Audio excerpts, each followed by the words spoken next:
প্রিয় উপস্থিতি,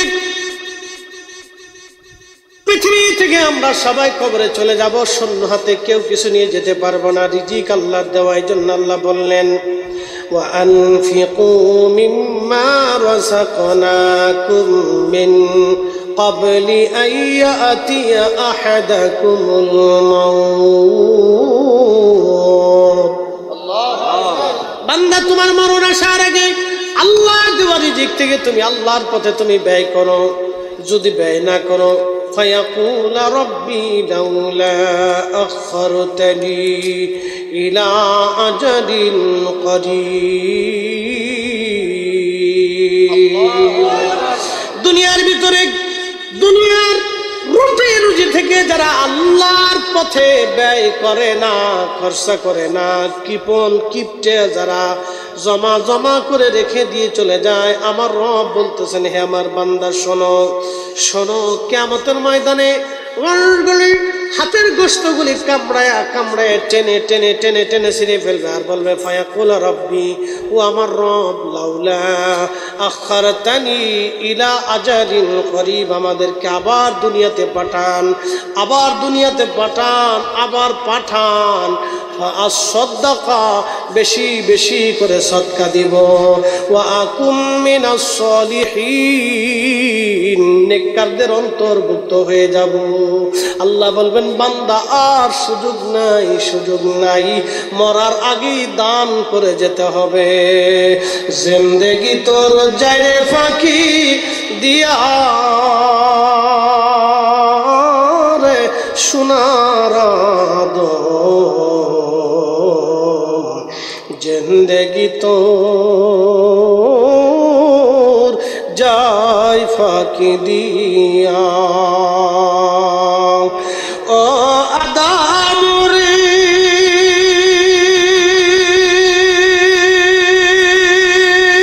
বাঘ ধরিয়া গেছে দাড়ি, দন্ত মাসে গোটা চারি,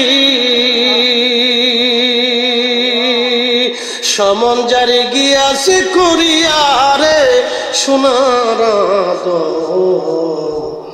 জিন্দগি তোর যায় ফাঁকি। ও আদম রে,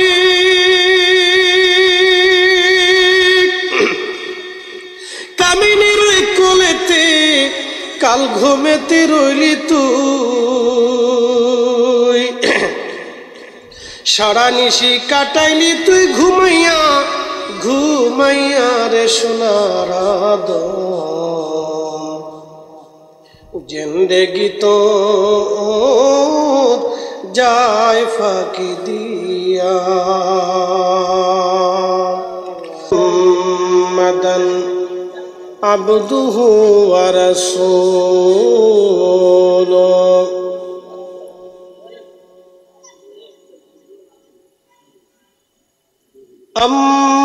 أما بعد فقد قال الله تعالى في كلامه المجيد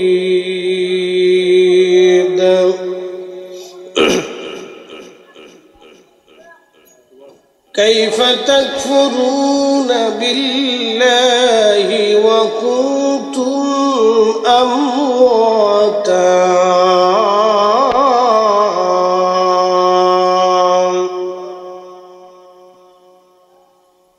إلى آخر الآية في شان حبيبه ومحبوبه إن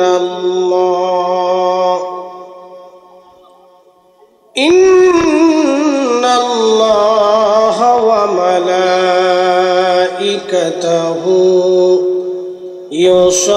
يصلون على النبي يا أيها الذين آمنوا صلوا عليه وسلموا تسليما اللهم صل على سيدنا এক ইঞ্চি, হ্যাঁ। মুহাম্মদ আলা আলি সাইয়্যিদিনা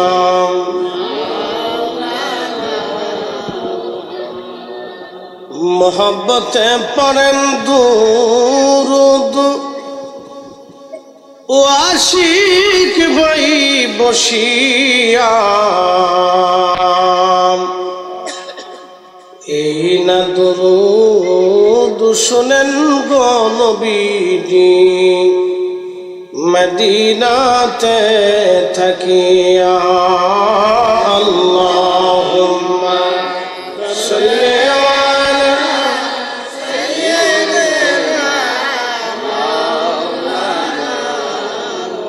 মুহাম্মদ ওয়ালা আলি সাইয়্যিদিনা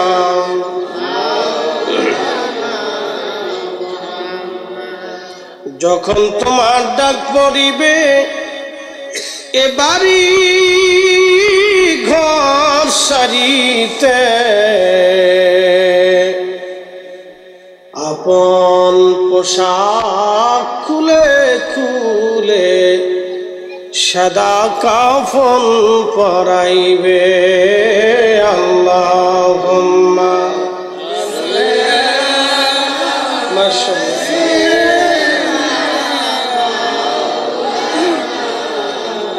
মুহাম্মদ ওয়ালা আলি সাইয়্যিদিনা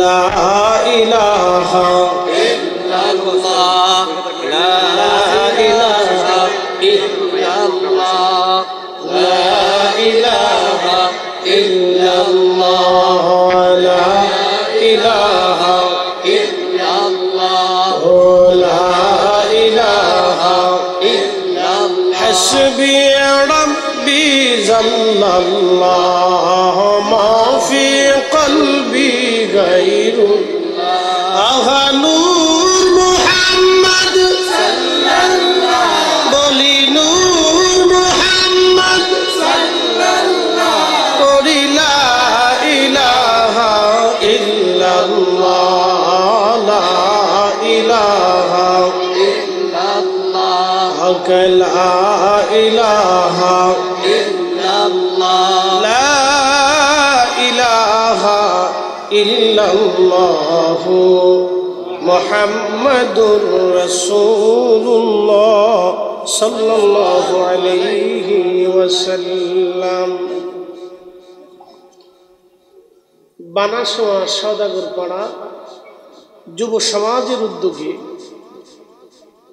এ মরহুম মরহুমা যারা কবরে চলে গেছে তাদের মাগফিরাত কামনায় প্রথম বার্ষিক রব্বুল আলামিন যেন আমাকে দয়া করেন, মদিনাতুল মুনাওয়ারার আল্লাহর পেয়ারা মেহবুবের উসিলায় যেন আল্লাহ কবুল করেন, সকলে বলেন আমিন। প্রিয় উপস্থিতি, প্রথমত আমরা সকলেই আমাদের দিন সময় যত চলে যায় তত কিন্তু আমরা কবরের দিকে চলে যাচ্ছি, একটা জীবনের দিকে চলে যাচ্ছি। বিশ্ববিখ্যাত মুহাদ্দিস মোল্লা আলী কারি মক্কি হানাফি রহিমাহুল্লাহ তিনি একটা কিতাব লিখেছেন আল মাওরিদুর রাবি। এই কিতাবের ভিতরে তিনি লিখছেন সৃষ্টিতে 18,000 আলম আছে। আলম শব্দের অর্থ হচ্ছে বিশ্ব বা জগৎ।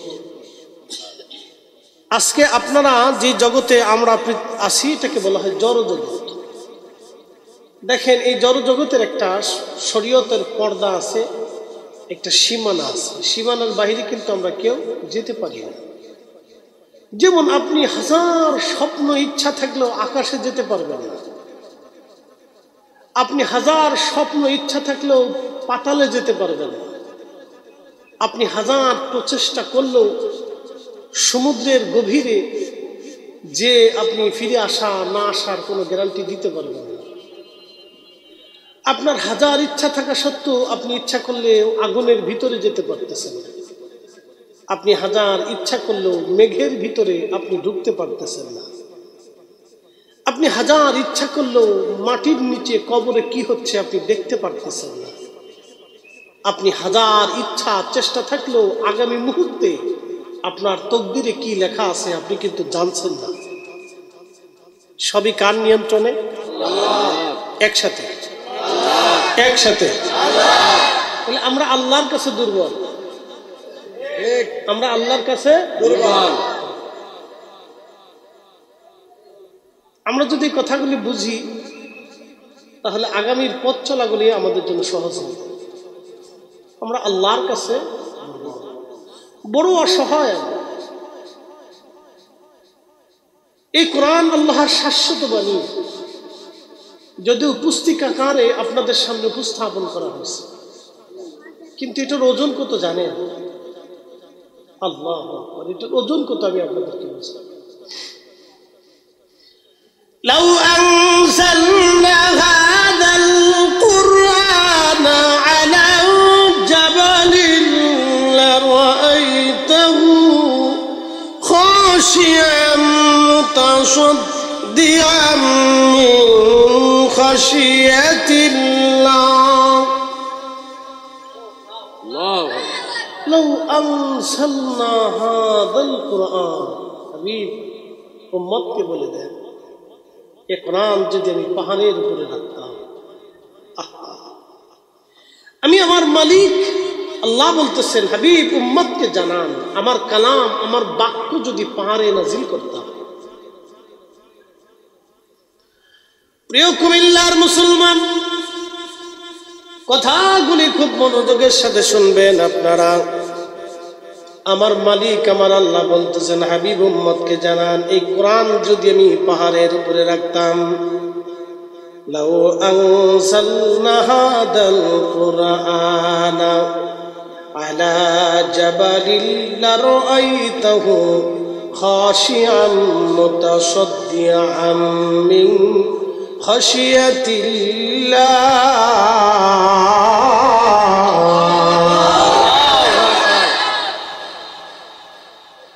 বলেন এখানকার একটা বাক্য কি মিথ্যা আছে?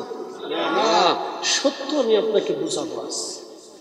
একটু মনোযোগের সাথে স্থিরতার সাথে বুঝবেন। আমাদের পার্শ্ববর্তী ভাইরা পূজা অর্চনায় তারা লিপ্ত আছেন, যারা সনাতন ধর্মের আছেন ওনার ধর্ম উনি পালন করছেন, ওতে আমাদের কোনো আপত্তি থাকতে পারে না, কারণ আমরা মুসলিম। একটা কথা মনে রাখবেন, মায়ের কোলে যেইভাবে সন্তান নিরাপদ, মুসলমানের কাছে বিধর্মীরা ওইরকম নিরাপদ থাকতে হবে। কথা বুঝাইতে পারি নাই, আবার বুঝাচ্ছি। মায়ের কোলে যেমন খতিব সাহেবের কোলে তার সন্তানটা নিরাপদ, তো ঠিক মুসলমানের কোলে মুসলমান শাসকের কাছে, মুসলমান বাদশার কাছে অন্য ধর্মের মানুষ ওইরকম নিরাপদ থাকবে। এটা আপনাকে বুঝতে হবে। বলে হুজুর দলিল কি?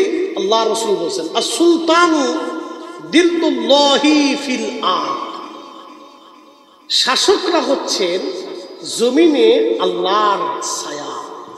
সুবহানাল্লাহ। সমস্ত মানুষকে খাবার দেয় কে? আল্লাহ। হিন্দু আল্লাহ, বৌদ্ধ আল্লাহ, খ্রিস্টান আল্লাহ, ইহুদি আল্লাহ, শিখ আল্লাহ, যে ধর্ম মানে না আল্লাহ। আল্লাহর কাছে যেমন সবাই ছায়া পায়, শাসকের কাছে সবাই ছায়া পাবে। আল্লাহর কাছে সমস্ত প্রাণীরা যেরকম নিরাপদ, শাসকের কাছে ওইরকম সবাই কি হবে? নিরাপদ।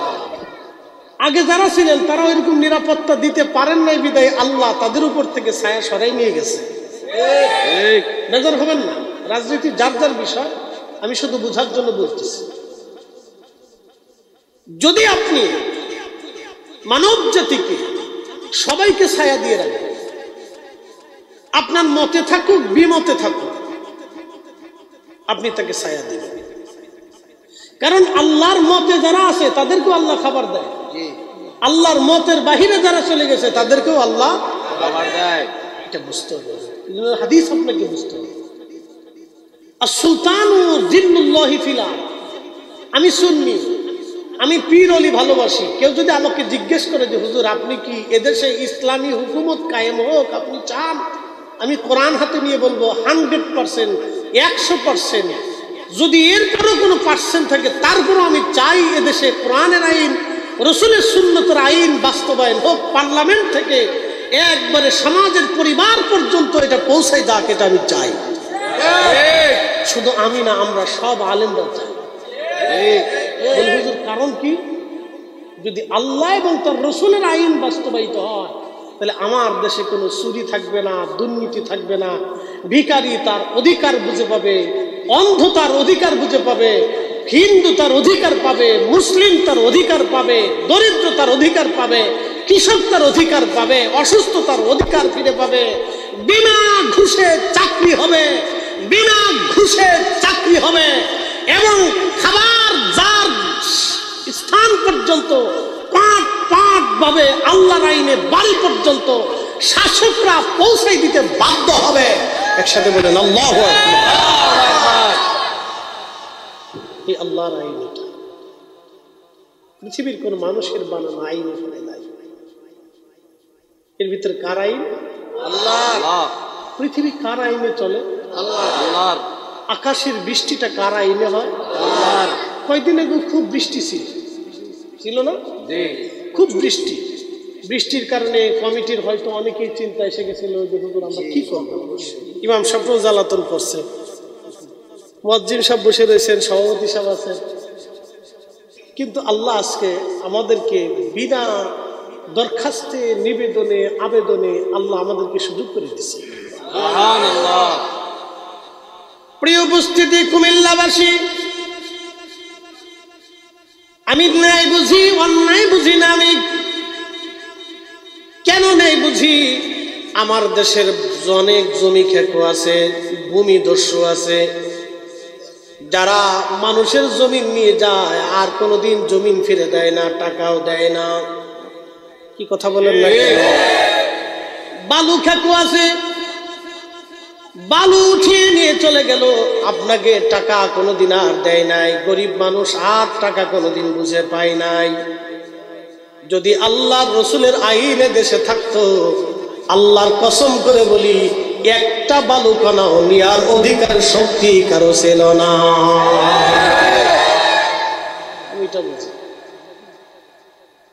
একটা বালি কণা ডান্ডা মহার অধিকার কারো ছিল না। এর সাহস এই সাহস করা চিন্তাও করে মগজের ভিতরে আসত। আবার দেশের বহু গরিব মানুষ আদালতে বিচার পায় না। বলে হুজুর কেন বিচার পায় না? মাল নাই।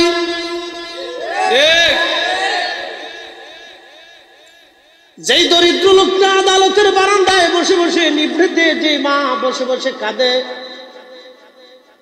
বাবা তার চোখের পানি আর আমার মায়ের চোখের পানি একই পানি। সে হিন্দু যদি কাঁদে তার চোখের পানি যেমন, মুসলমানের চোখের পানিও তেমন। ইসলাম শিখাচ্ছে, আমার কোরআন এটা শিখিয়েছে, আমার রাসূল আমাদেরকে এটা শিখিয়েছে, সাহাবা ইজমাইন খোলাফায়ে রাশিদিন এটা শিখিয়েছে। খুদার কোনো ধর্ম নাই, যার খুদা আছে তার কোনো কিন্তু ধর্ম নাই, তার কোনো জাত নাই, তার কোনো গোষ্ঠী নাই, তার কোনো দল নাই। খুদা যদি ফরিদি সাহেবের পেটে যেমন, খতিব সাহেবের পেটে একই রকম খুদার যন্ত্রণা, যন্ত্রণা কিন্তু আপনারটাও যেমন আমারটাও তেমন। হিন্দুর যন্ত্রণা যেমন, মুসলমানের যন্ত্রণাও তেমন। খ্রিস্টানের যন্ত্রণা যেমন, ইহুদির যন্ত্রণাও তেমন। ইহুদির যন্ত্রণাও যেমন, মুসলমানের যন্ত্রণাও তেমন। এজন্য আল্লাহ রাসূল বললেন, ক্ষুধার্ত প্রতিবেশী যদি বিধর্মী হয়, তুমি তার ঘরে খাবার পৌঁছাও, তুমি তার ঘরে খাবার পৌঁছাও, তোমার ঘর থেকে খাবার দিয়ে আসো। যদি তোমার ঘর থেকে খাবার দিয়ে আসো তাহলে তুমি মুমিন হবা। আজকে আমরা আসল সুন্নত ভুলে গেলাম। আমার প্রতিবেশী খাইলো কি খাইলো না, আমরা একটা বারের জন্য খোঁজ খবর নেই না।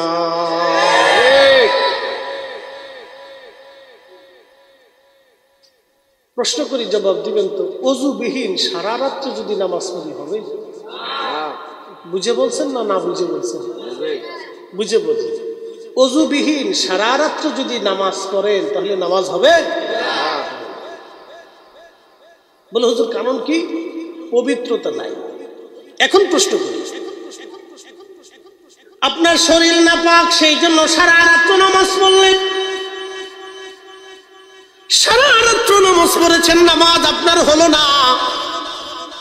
এখন প্রশ্ন করি, জবাব দিবেন। যে লোকটা সুদ খায়, কি খায়? ঘুষ খায়, কি খায়? হালাল না হারাম? কুত্তার গোশত হালাল না হারাম? কুত্তার গোশত খাইলে যেমন শরীর নাপাক হয়, দেহ নাপাক হবে, রক্ত নাপাক হয়ে যাবে, বডির ভিতরে নাপাক হয়ে যাবে। শুয়োরের গোশত খাইয়া হারাম শরীরে মাকাম ইব্রাহিমেও যদি নামাজ পড়েন, কিয়ামত পর্যন্ত হায়াত হলো যদি নামাজ পড়েন, নামাজ হবে না, কবুল হবে না, কবুল হবে না। সুদের টাকা দিয়া, ঘুষের টাকা দিয়া গরুর গোশত কিনে খাইলেও নামাজ হবে না।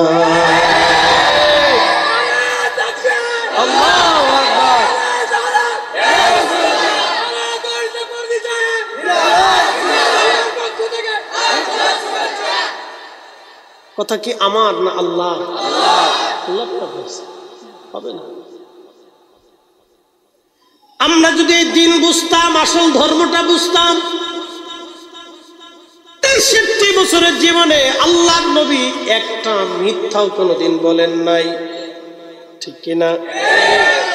৬৩ বছরের জীবনে রাহমাতুল লিল আলামিন কোনোদিন আমানত চুল পরিমাণ ডাইন বাম করেন নাই।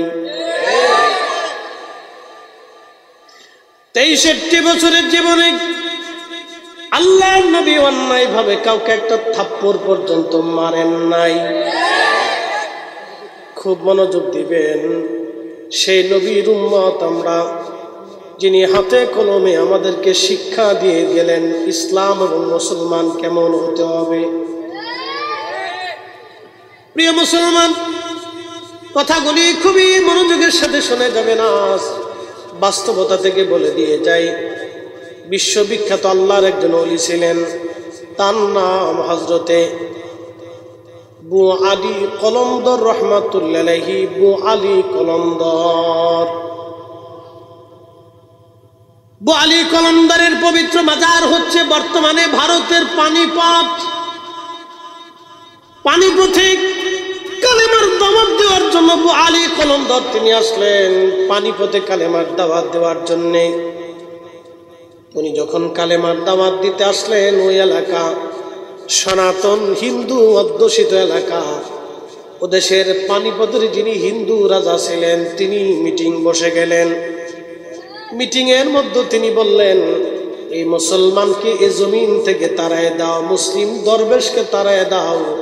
যদি এই দরবেশ এই দেশে থাকে তাহলে মুসলমান সব হয়ে যাবে, একে যে কোনো মূল্যে তাড়াই দিতে হবে। হিন্দু রাজা মিটিং এ বসে গেলেন। রাজ দরবারে পুরোহিত, ব্রাহ্মণ, ঠাকুর এবং তাদের সাধু সন্ন্যাসী, গণক, দার্শনিক, তাদের যা যা ছিল সবাইকে নিয়ে বসে গেলেন। সৈন্য সামন্ত, আমির, ওমরা, রাজা, বাদশাহ এবং জমিদার সবাইকে নিয়ে তিনি মিটিং শুরু করলেন। সাধু সন্ন্যাসী যারা ছিলেন তারা বলতেছেন, বাদশাহ আপনাকে বলতেছি, ওনাকে দেশ থেকে তাড়ানো যাবে না। যদি আপনি ওনাকে তাড়াইতে চান, মারতে চান, হত্যা করতে চান, তাহলে আপনার রাজত্ব এই জমিনে থাকবে না, কারণ ওনার কাছে আধ্যাত্মিক একটা ক্ষমতা আছে। সুবহানাল্লাহ বলবেন না? আধ্যাত্মিক একটা ক্ষমতা ওনার কাছে আছে, আধ্যাত্মিক পাওয়ার। বলে ওই পাওয়ারটা কোথা থেকে আসে? বলে অদৃশ্য থেকে আসে। মালিককে? এই যে লাইট জ্বলতেছে, এই লাইটের পিছনে একটা শক্তি আছে, শক্তির নাম বিদ্যুৎ। কি আছে? বিদ্যুৎ। আচ্ছা বলেন, বিদ্যুৎ যিনি চালান তিনি কে? অদৃশ্য থেকে বিদ্যুতের ক্ষমতা যিনি দিলেন তিনি আমার আল্লাহ। এই জন্য কোরআন আল্লাহ বলে দিলেন, আল্লাহু আলা কুল্লি শাইইন কাদির।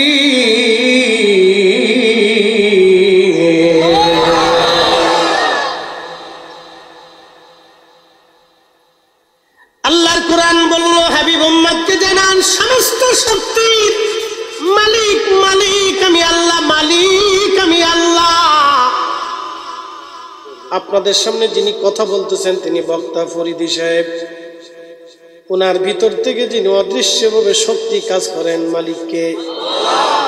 হ্যাঁ, আমার আঙ্গুলটাও নড়তেছে ওনার হুকুমে, আমার চোখের পাতাটা নড়ে ওনার হুকুমে। আহা, একটা গাছের পাতাও নড়ে আল্লাহর আইনে, আল্লাহর বিধানে। আপনাকে ইয়াকিন রাখতে হবে, বিশ্বাস রাখতে হবে, দৃঢ় খুব মজবুত বিশ্বাস আপনাকে রাখতে হবে।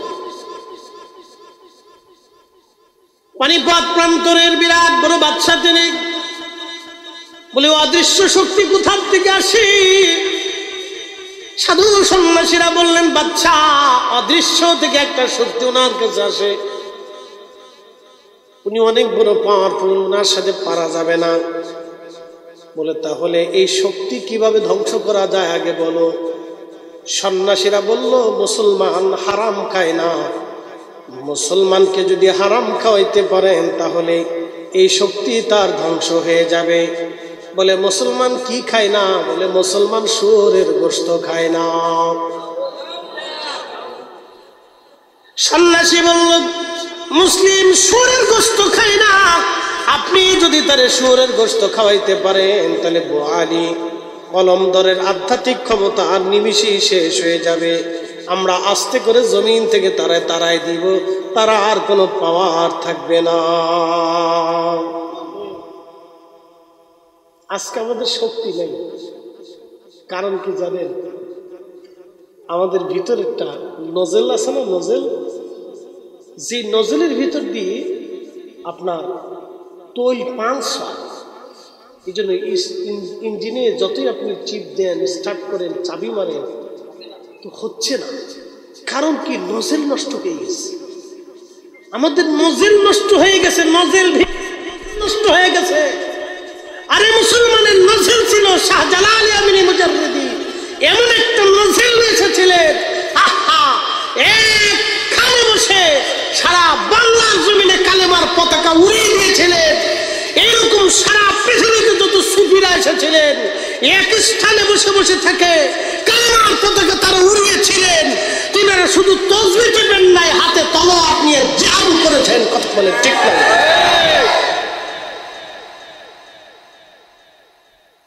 প্রিয় উপস্থিতি, কথাগুলি খুব মনোযোগের সাথে শুনে যাবেন। আজ বাণী কলমদার রহমতুল্লাহ ওনার নজল নষ্ট করার জন্য বাদশা বলতেছে, রাজা পানিপথের রাজা বলতেছে, কি করা যায়? বলে, শুয়োর এনে জবাই করে আপনি ফ্রাই করে কালাবো না ধলাবো না, সুন্দর করে রান্না বান্না করে পাঠাই দেন। যদি একবার খাইতে পারে তো শেষ। আপনি মুসলমানের ক্ষমতা বুঝে যান। আজ আমাদের অনেক ইবাদত আছে কিন্তু কবুল হয় না, অনেক বুজুর্গি আছে কিন্তু মঞ্জুর হচ্ছে না। আমি ঢাকাতে আমার হাসনাবাদের জমি ব্যবসায়িক যারা, তো ভদ্রলোকের কাছে বসে রয়েছে ওনার অফিসে। এক ভদ্রলোক আসছে, মাথায় টুপি, মুখে দাড়ি, গায়ে পাঞ্জাবি। আজ থেকে 4-5 মাস আগে তো 60 কোটি টাকা দিয়ে সে জমির বায়না করতেছে, মানে 60 কোটি টাকার জমি কিনবে, সেই জন্য সে বায়না করতেছে। বায়নাটা শেষ হয়ে যাওয়ার পরে চা নাস্তা করে লোকটা চলে গেল। ভদ্রলোক আমাকে বলতেছে, হুজুর আপনি কি তাকে চিনেন? বসুন্ধরার মোতামিম সাহেব আমার সামনে বসা ছিলেন। তো বলতেছে, আমি বললাম না আমি তো তাকে চিনি না। তো বলতেছে, উনি এই ঢাকার ওয়াসার ইঞ্জিনিয়ার, ঢাকা মহানগরের ওয়াসার ইঞ্জিনিয়ার। আচ্ছা প্রশ্ন করি, জবাব দিবেন, বেতন কত? সব মিলিয়ে হলে 1 লক্ষ টাকা, বছরে হলো 12 লক্ষ টাকা।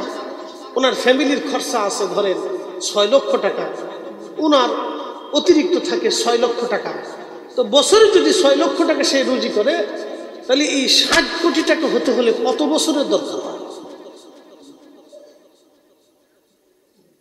মাথায় টুপি, মুখে দাড়ি, গায়ে পাঞ্জাবি। আমাকে বললো, হুজুর দেখেন তো ওনাকে চিনা যায় কিনা, বোঝা যায় কিনা। আমি বললাম যে এত বড় চোর, আগে তো জানতাম না যে চোরও টুপিওয়ালা হয়, দাড়িওয়ালা হয়, জুব্বাওয়ালা হয়। মৌলভী সাহেব বলতেছে, হুজুর মানুষ চিনার কায়দা আছে। বললাম, কেমনি চিনবেন হুজুর, আপনি দেখেন এই অবস্থা।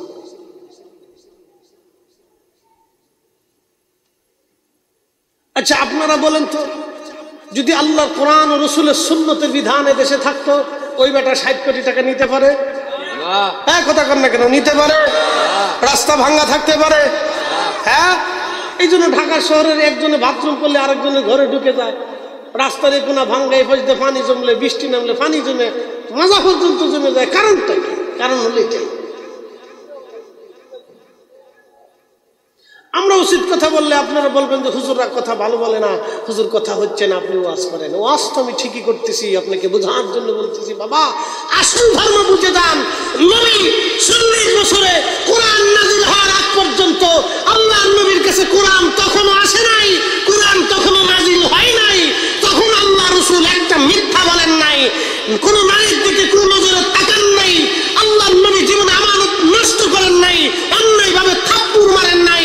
বরং এদেশের এই জমিনের সেই সময়ের যুদ্ধ, বিগ্রহ, অন্যায়, খুন খারাপি বন্ধ করার জন্য আল্লাহর নবী হিলফুল ফুজুল সংগঠন তৈরি করে ওই জমিনে শান্তি প্রতিষ্ঠিত করেছে। একসাথে বলা যাবে না আল্লাহু আকবার। হিলফুল ফুজুল।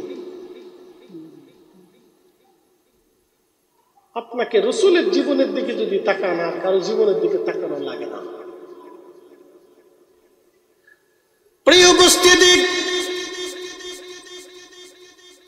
হযরতে বু আলী কলমদার, বু আলী কলমদার, বু আলী কলমদার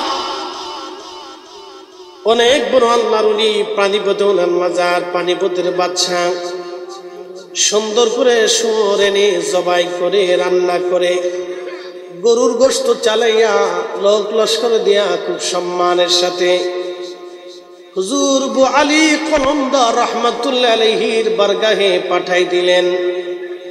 খাদেম যারা ছিলেন তারা চিন্তা, খুবই খুশি, বাদশাহ আজকে হাদিয়া পাঠাইছে।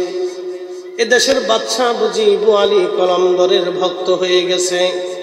কিন্তু খাদেমরা, মুরিদরা, ছাত্র যারা ছিল তারা তো জানে না বাদশার মনের ফন্দি কি আছে।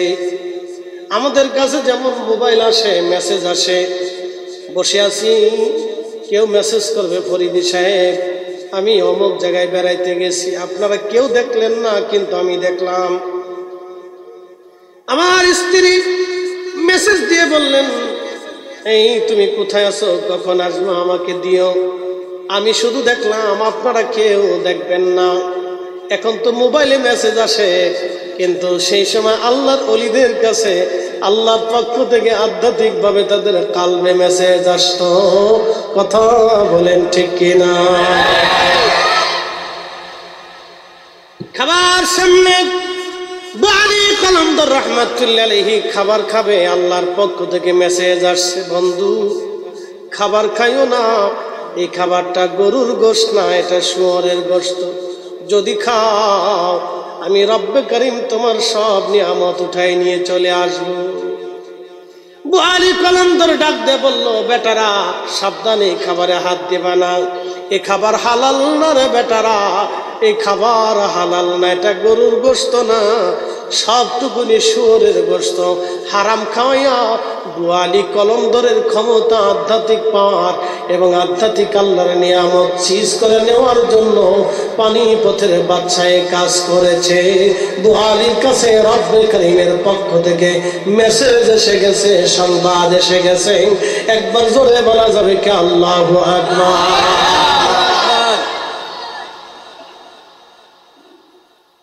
হালাল খাবার, জোরে বলেন কোন খাবার? আরো জোরে। জোর হয় না কেন? জোরসে বলো। এটা না হলে কাজ হবে না। এই যে বুড়া কলা সারা জীবন সেজদা দিবেন, মক্কা ঘর ধরে কাঁদবেন, আল্লাহ শয়তানে কেমন সর্বনাশ, তোর মতো সিটার আমি দুনিয়ার দেখি রে।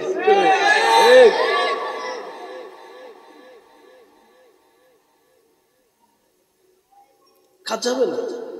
উযুবিহীন সারা রাত্র নামাজ পড়লে যেমন কাজ হবে না, হারাম খাবার খাইয়া সারা জিন্দেগি রোজা রাখলেও রোজা হবে না। পরিষ্কার মাপ, কোনো ভুল চুল নাই, আপনাকে বুঝতে হবে। লাউ আনজালনা হাদাল কুরআন আলা জাবালিন লারাআইতাহু খাশিআন মুতাসাদ্দিআন মিন খাশিয়াতিল্লাহ।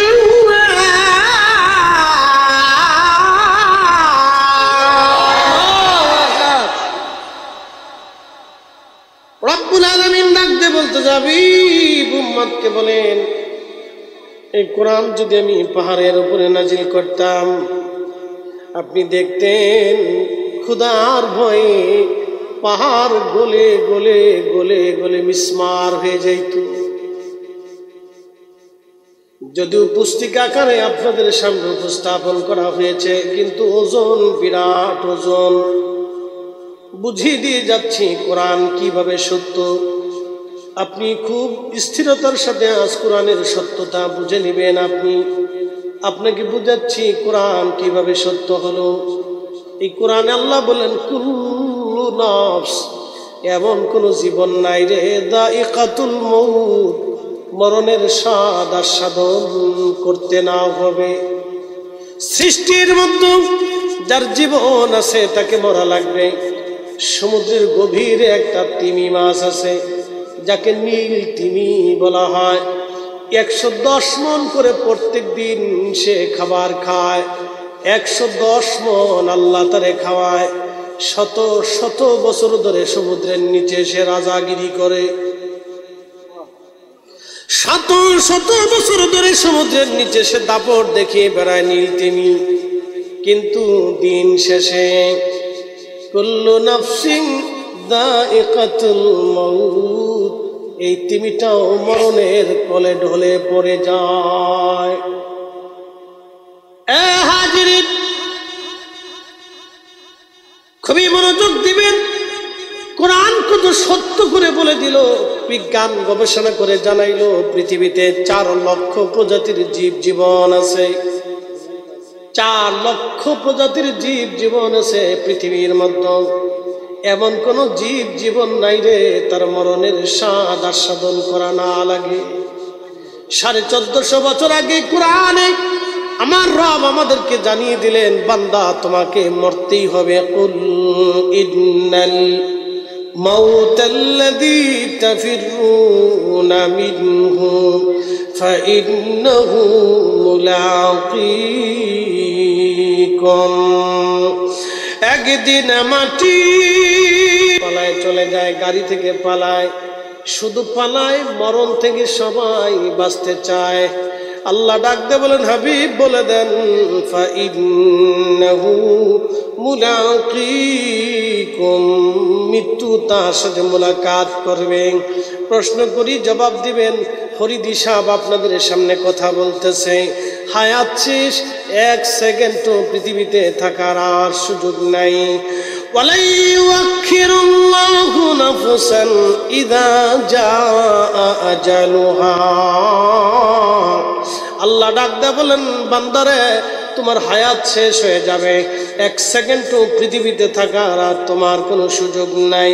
আর হায়াত যদি একবার শেষ হয়ে যায়, পৃথিবীতে ফিরে আসার আর কোনো সুযোগ নাই। পৃথিবীতে ফিরে আসার আর কোনো সুযোগ নাই। আর একবার হায়াত শেষ হয়ে গেলে দুনিয়াতে থাকার আর কোনো সুযোগ নাই।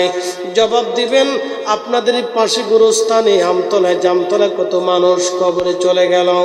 আমাদের বাবা দাদা নানারা পূর্বপুরুষরা কবরে চলে গেছে আর তারা ফিরে আসে নাই। জবাব দিবেন আপনাদের সামনে যিনি কথা বলতেছেন তিনি আসল ফরিদি সাহেবকে আপনারা দেখেন নাই, শুধু বাহিরের বডি আপনারা দেখেছেন, স্ট্রাকচার আপনারা দেখেছেন। ফরিদি সাহেব আপনাদের স্ট্রাকচার আপনাদের সামনে কথা বলতেছে। যেখানে আল্লাহর হুকুম আসবে তখন অরিজিনাল ফরিদি সাহেবকে ভিতর থেকে নিয়ে যাওয়া হবে। আচ্ছা, এতটা বছর আপনাদের সামনে ওয়াজ করলাম, একটা দিনের জন্য ভিতরের ফরিদি সাহেবকে আপনারা দেখেন নাই। যখন মালিক হুকুম করবেন তখন আজরাইল আলাইহিস সালাম এসে নিয়ে চলে যাবেন।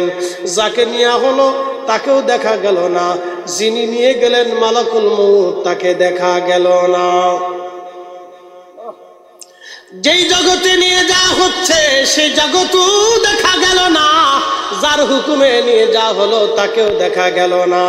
খুব মনোযোগ দিবেন, কিন্তু নিয়ে যাওয়া হলো সত্য, আমিও সত্য, আমাকে নিয়ে যাবে সেটাও সত্য, যিনি নিয়ে গেলেন তিনিও সত্য, যার হুকুমে নিয়ে যাবেন তিনিও সত্য, যেই জগতে কবরে নিয়ে যাওয়া হবে সেই জগৎও সত্য।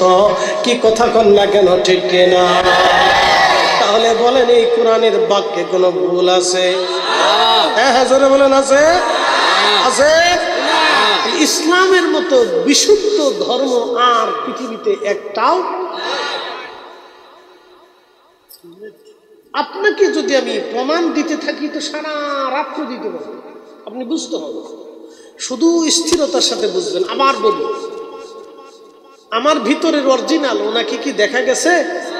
আপনার ডানে বামে পিছনে সামনে যারা বসে আছে তাদের স্ট্রাকচার, বাহিরের এই আল্লাহর দেওয়া এই বডিটা আপনারা দেখতেছেন, কিন্তু ভিতরে যিনি আছেন তাকে কি দেখা গেল? দেখা যায় না। কিন্তু যিনি নিয়ে চলে যাচ্ছেন মালাকুল মউত আজরাইল, তাকে কি দেখা গেল? কিন্তু এই কোরআন বলতেছে তোমরা তাকে বিশ্বাস করতে হবে। কি করতে হবে? বিশ্বাস করতে হবে।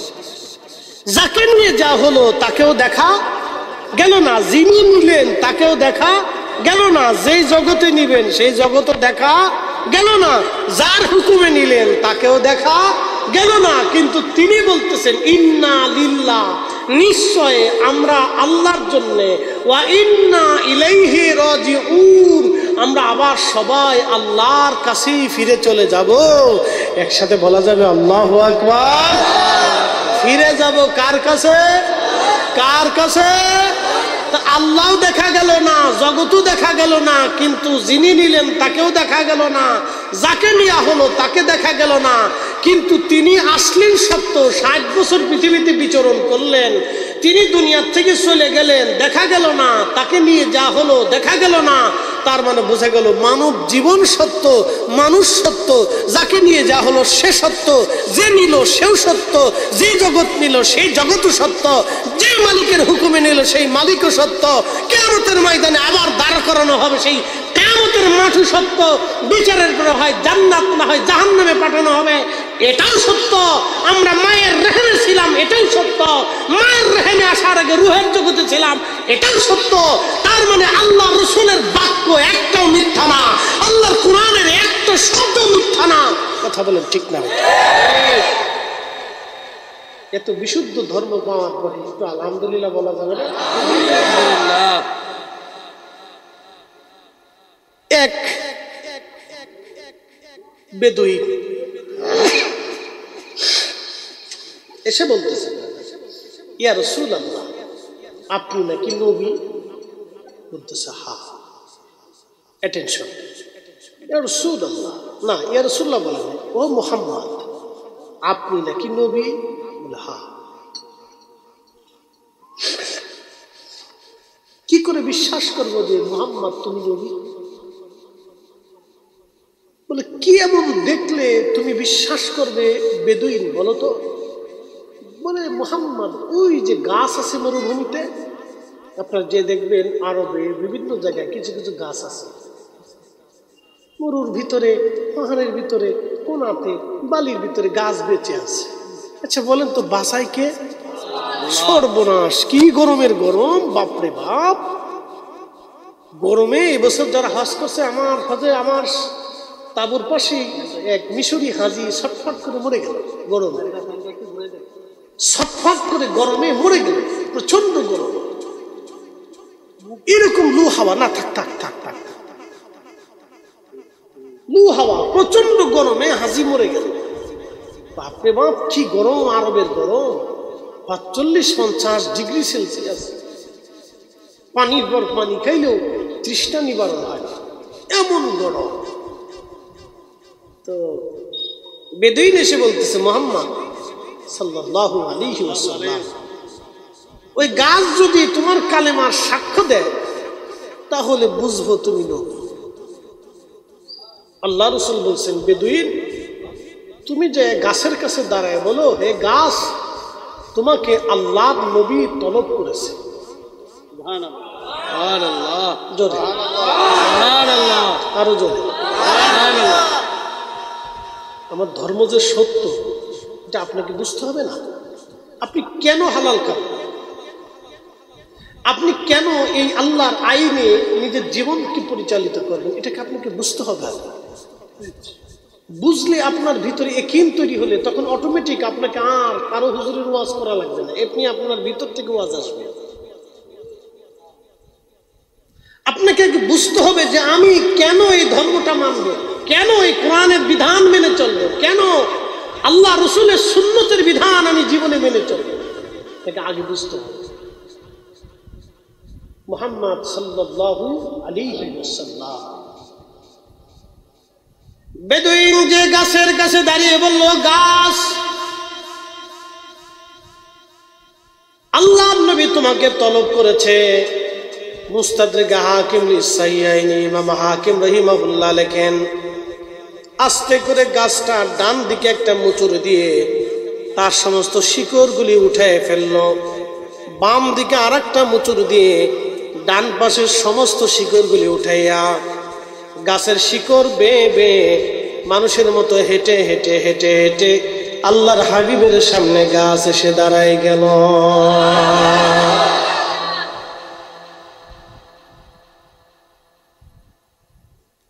বেদুইন আশ্চর্য, আল্লাহর নবীর সামনে বেদুইন দাঁড়ানো, গাছও এসে মাথা ঝুঁকায় দিল, গাছও এসে মাথা ঝুঁকিয়ে দিল। ঝুঁকিয়ে দেওয়ার পরে গাছ এসে যখন মাথা ঝুঁকিয়ে দিল, গাছ জোরে জোরে নবীকে সালাম দিতে লাগলো। তখন আল্লাহ নবী বলেন, ইহুদি তুমি কালেমা পড়ো। এবার ওই বেদুইন ডাকতে বলে, ইয়া রাসূলুল্লাহ, কালেমা এখনো পড়বো না, আর একটা শর্ত আছে। কি বুঝলেন? আরবের মানুষ রুক্ষ আবহাওয়াতে তাদের দিলগুলি ওরকম রুক্ষ ছিল, কঠিন রুক্ষ ছিল, তাদের মারাত্মক রুক্ষতা তাদের ছিল। বেদুইন বলতেছে, হুজুর কালেমা পড়বো না, কিন্তু শর্ত আর একটা আছে। বলে, আবার কি? বলে, এই গাছ যদি আবার আগের জায়গা স্থানে ফিরে চলে যায়, ওইখানে যায় বসে, তাহলে কালেমা পড়বো। আল্লাহর হাবিব ডাক দিলেন, গাছ তুমি তোমার স্থানে আবার পুনরায় ফিরে চলে যাও। গাছ হেঁটে হেঁটে হেঁটে হেঁটে জায়গায় চলে যেয়ে নিজের স্থানে আবার বসে গেল। এবার বেদুইন বলল, হুজুর আর না পড়ে দেন, লা ইলাহা ইল্লাল্লাহু মুহাম্মাদুর রাসূলুল্লাহ সাল্লাল্লাহু আলাইহি ওয়াসাল্লাম, তুমি রহমান, তুমি মেহেরবান, তুমি রহমান, তুমি মেহেরবান। অন্ধ গাহে না শুধু তোমারি গুণগান, অন্ধ গাহে না শুধু তোমারি গুণগান, বুঝেও বুঝে না তব শান, তুমি রহমান, তুমি মেহেরবান। আল্লাহুম্মা সাল্লি আলা সাইয়্যিদিনা মাওলানা মুহাম্মদ ওয়া আলা আলি সাইয়্যিদিনা মাওলানা বন্ধু আমার খুবই মনোযোগের সাথে শুনে যাবেন। আজ তাহলে বলেন আমাদের নবী সত্য না মিথ্যা? এখন প্রশ্ন করবেন সেই জমানার কথা কেন বললেন, নতুন জমানার কথা বলেন। আল্লাহর নবী ইন্তেকাল করেছেন 1450 বছর আগে। কত বছর আগে? 1450 বছর আগে। কিন্তু আপনি যদি নবীর সুঘ্রাণ নিতে চান, এখনো পৃথিবীর 2টা জায়গা আল্লাহর নবীর সুঘ্রাণ পাবেন। সুবহানাল্লাহ বলবেন না? কয় জায়গা? 2 জায়গার পরিচয় আজকে আমি দিয়ে যাব। যদি কোনোদিন যাওয়ার সুযোগ হয় নিজে সুঘ্রাণ নিয়ে আসবেন। 1 নম্বর বাইতুল আকসা। যেই বাইতুল আকসা নিয়ে ইহুদিদের সাথে আমাদের লড়াই আজ চলমান আছে। ওই ফিলিস্তিনে আজকে খবরে দেখলাম 42,000 ফিলিস্তিনি এই পর্যন্ত জিহাদে শহীদ হয়ে গেছে। যদিও এটা খবরের পরিসংখ্যান, কিন্তু আরো বেশি। ধরেন লক্ষখানিক ফিলিস্তিনি এই পর্যন্ত শহীদ হয়েছে 1 বছরে। 75 বছর ধরে ফিলিস্তিনি মুসলমানদের বাড়ি ঘরগুলি দখল করে জালিমরা হত্যা করতেছে তাদেরকে, কিন্তু 75 বছরে তারা মাথা নত করে নাই।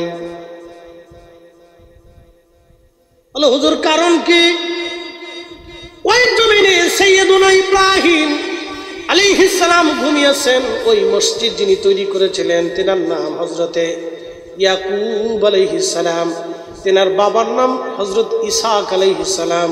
তেনার বাবার নাম সাইয়্যিদুনা ইব্রাহিম খলিলুল্লাহ আলাইহিস সালাতু ওয়াস সালাম, যিনি আমাদের মিল্লাতের বাবা, আমাদের মিল্লাতের বাবা, আমাদের মিল্লাতের বাবা।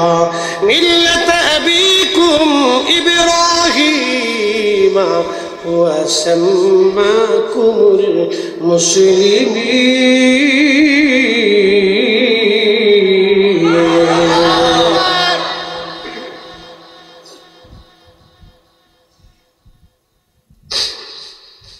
আল্লাহর নবী বাইতুল আকসায় মেরাজের রাত্রে নবীজি নামাজ পড়েছিলেন।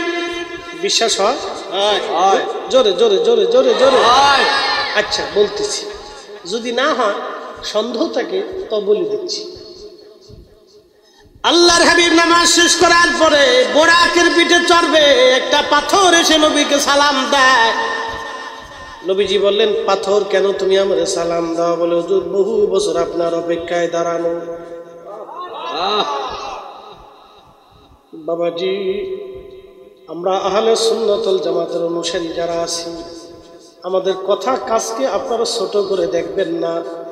মত ভিন্ন হতে পারে, দল আলাদা হতে পারে, কিন্তু কুরআন আমাদের এক, রাসূল আমাদের এক, ঠিক কিনা?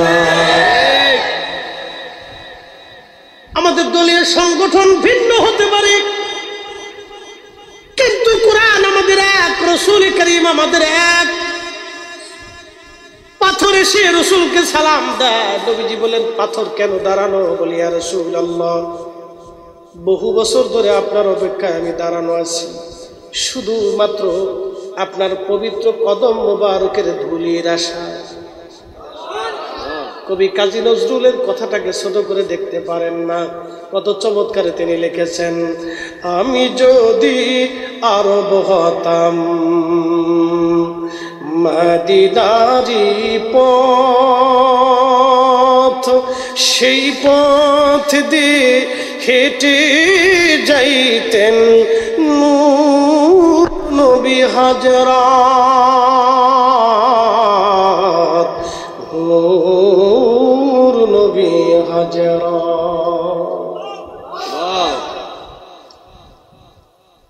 কুমিল্লার মুসলমান পাথর এসে দাঁড়িয়ে গেছে। নবীজি বললেন, পাথর বলে হুজুর আপনি আমার পিঠের উপরে কদম মোবারক রেখে বোরাকে চড়বেন। পাথরের উপরে নবীজি কদম রাখলেন। আল্লাহ বলেন, পাথর নরম হয়ে যাও। সঙ্গে সঙ্গে আমার নবীর সম্মানে পাথর একেবারে কাদার মতো নরম হয়ে গেল। আল্লাহর হাবিব কদম রাখলেন, পাথরের মধ্যে নবীজির পা মোবারকের ছাপ লেগে গেল। যদি যা যান সে পাথর এখনো আছে। আল্লাহু আকবার। বাইতুল আকসাতে যদি যান সে পাথর এখনো আছে। তাহলে আমার রসুল সত্য, কথা কন না কেন? নবী কি? জোরে বলেন রসুল কি? রসুল কি? রসুল কি? খালি নবীর সুন্নাত দাড়ি রাখবো কি রাখবো না? টুপির মাথায় দিব কি দেব না? নবীর সুন্নাহ মানবো কি মানবো না? রসুল যদি সত্য হয় তো আল্লাহ সত্য, কথা ঠিক কিনা? তাহলে আল্লাহর বিধানে সেজদা দেব কাকে? নামাজ হবে কার জন্য? তাহলে আজকে থেকে নিয়ত হবে রব আর কোনোদিন নামাজ আমি ছাড়বো না। বলেন না ইনশাআল্লাহ, জোরে বলেন। আজকে থেকে নিয়ত হবে ইয়া রাব্বি আমি আর কোনোদিন নামাজ ছেড়ে দেব না, তুমি আল্লাহকে খুশি করার জন্য আজকে থেকে সালাতে দাঁড়াবো। নিয়ত করে যান, বুঝাইতেছি।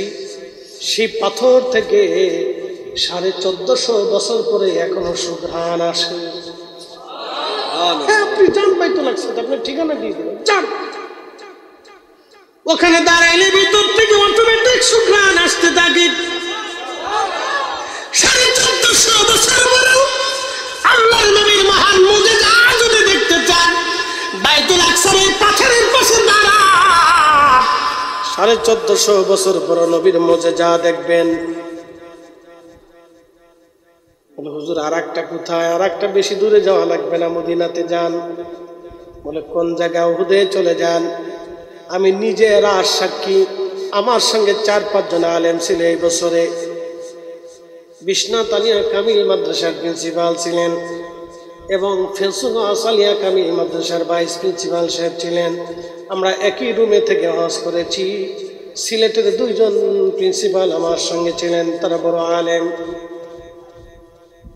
4-5 জন আলেম একসঙ্গে গেলাম রাত্রিবেলা। জীবনে কোনোদিন দিনের ভাগে উহুদে গেলাম, কিন্তু রাতে কোনোদিন যাই নাই। মুনাজ্জিমকে বললাম ভাইজান রাতে নিয়ে চলেন, একটু রাতেই যেতে হবে, নিরিবিলি ওইখানে বসে একটু দোয়া করব যে এখানে আল্লাহর নবী রহমতের নবী উহুদের যুদ্ধের ময়দানে নবীর দন্ত মোবারক শহীদ হয়ে যাওয়ার পরে আল্লাহর নবী ওইখানে বিশ্রাম নিয়েছিলেন, ওইখানে একটু বসে বসে আল্লাহর দরবারে দোয়া করতে চাই। আল্লাহর কসমে মাহফিল সাক্ষী আমরা কয়েকজন আলেম রাত্রিবেলা গেলাম। এই বছরে তারগুলি তার কাটা দিয়ে ঘিরে রাখা ছিল, কেটে ফেলে দিয়েছে হাজিরা। ভিতরে ঢোকার জন্য কারা কাটছে জানি না। ওই তার কাটার ভিতর দিয়ে কাটা স্থান দিয়ে আমরা ভিতরে ঢুকে পাহাড় বেয়ে বেয়ে উপরে উঠলাম। উঠার পরে দেখি যে এখানে উহুদের পাহাড়ের পার্শ্ববর্তী স্থানে ফাঁকা জায়গা সিমেন্ট দিয়ে সুন্দর করে সৌদি সরকার লাগাই দিয়েছে, যাতে ভিতরে কেউ ঢুকতে না পারে। জানালার মতো একটু কেটে রাখা হয়েছে যাতে ভিতরে মুখ দিয়ে কেউ দেখতে পারে। আল্লাহু আকবার। আমি রাত্রিবেলা গেলাম, আমরা কয়েকজন। যখন ওইখানে উঠলাম, উঠার পরে লক্ষ্য করলাম বাতাসের মাধ্যমে, আল্লাহু আকবার, বাতাসের মাধ্যমে উহুদ পাহাড়ের ওইখান থেকে আল্লাহর জান্নাতের সুঘ্রাণ আসতেছে। আল্লাহ কসম করে বলি আমি নিজের সাক্ষী, আমার নাককে তো ফাঁকি দিতে পারি না।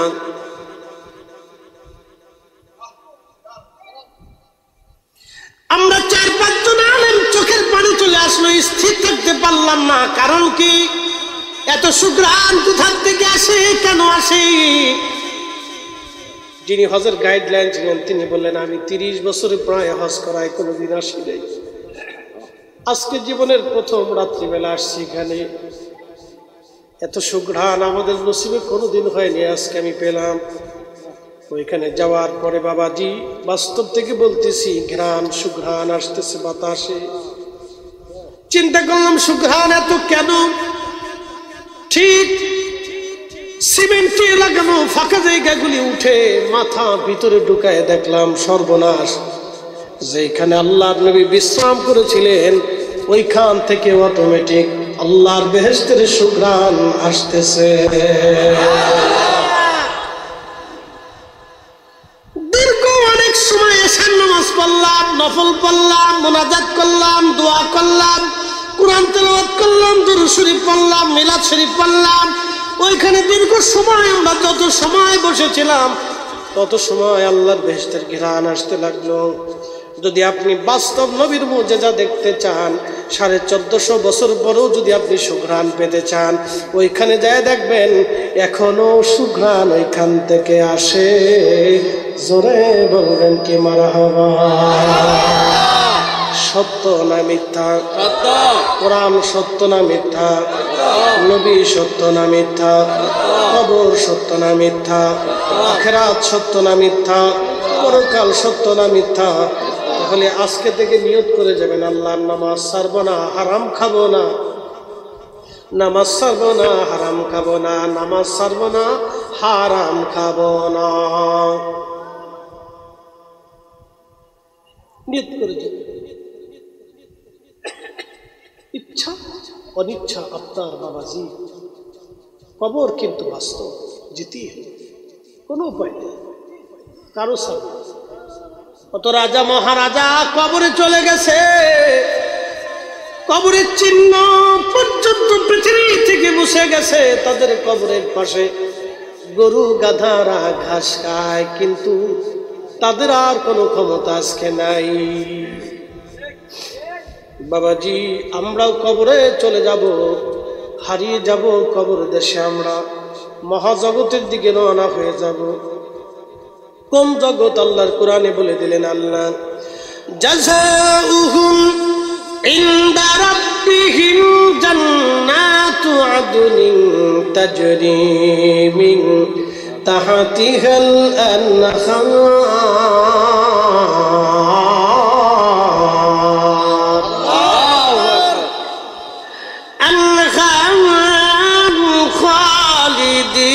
খালিদিনা ফিহা আবাদা। এই কোরআন আল্লাহ বললেন, হাবিব উম্মতকে জানান, এমন একটা জায়গায় তাদেরকে পাঠানো হবে যে জায়গাটা জান্নাত। জায়গার নাম কি? জান্নাত। এমন একটা জান্নাতে রাখবো, কতদিন দুনিয়াতে কতদিন বাঁচবেন কোনো গ্যারান্টি নাই, কিন্তু আল্লাহর জান্নাতে চিরদিন চিরদিন চিরদিন শুরু হবে, আর কোনোদিন শেষ হবে না। শুরু হবে রে, কোনোদিন শেষ হবে না। শুরু হবে রে, কোনোদিন শেষ হবে না। আল্লাহর কথাগুলি খুবই ইয়াকিনের সাথে, মজবুত বিশ্বাসের সাথে যদি আপনি নিতে পারেন, হাজিরিন কুমিল্লার মুসলমান, তাহলে শুনে নেন, আপনি সাকসেস হবেন, কামিয়াব হবেন। এই জন্য কোরআন শরীফের কথাগুলি আপনাকে নির্বাক্যে নিশ্চিন্তে দ্বিধার চিন্তে মেনে নিতে হবে। আল্লাহ যাহা বলেছেন তাহাই হবে, কারণ সমগ্র সৃষ্টিগুলি আল্লাহর আইনে চলে। জবাব দিবেন কি? সূর্য কার আইনে চলে? আশ-শামসু ওয়াল নাই। আমাদের খাদ্য অধিদপ্তর আছে, প্রত্যেক জেলাওয়ারি খাদ্য গুদাম আছে। বিশেষ প্রয়োজনে দেশের স্বার্থে এই খাদ্য গুদামগুলিতে খাদ্যজাত করা হয়। ধান, গোদ এগুলি এই খাদ্য গুদামের ভিতরে স্টক করে রাখা হয় বিশেষ সময়ের জন্য। কিন্তু বলেন, কুত্তা বিলাই ওদের জন্য কি কোনো গুদাম টুদাম আছে? হ্যাঁ, তাহলে ওদেরকে খাবার দেয় কে? একসাথে বলে আল্লাহ দেয়। আচ্ছা, সমুদ্রের ভিতরে কোটি কোটি মাছ, খাবারটা দেয় কে? তিমি মাছের প্রত্যেক দিন একটা তিমিরে 110 মণ খাবার যিনি খাওয়ান, অথচ ব্যাংক নাই, ব্যালেন্স নাই, খাদ্য গুদাম নাই, কিছু নাই। যিনি তিমি মাছরে এরকম হাজার হাজার লক্ষ লক্ষ তিমিরে আল্লাহ খাওয়ায় রাখেন, সেই আল্লাহ যিনি তিমিরে খাওয়ান, মাছেরে খাওয়ান, গাছেরে খাওয়ান, পশুরে খাওয়ান, পাখিরে খাওয়ান, মানুষরে খাওয়ান, সব সৃষ্টিতে তিনিই খাওয়ান। তাহলে সেই আল্লাহর উপরে ভরসা রেখে সুদ, ঘুষ এগুলি না খেলে কি মানুষের চলে না? কথা কন না কেন? চলে না? চলে। কিন্তু যারা খায় তারা আসলে অরিজিনাল মানুষই না, মুসলমান পরে আসেন। কি কথা বল না কেন? মানুষই না, মুসলমান পরে আসেন। মুসলমান পরে আসেন, মানুষের কাতারই না, মুসলমান পরে আসেন।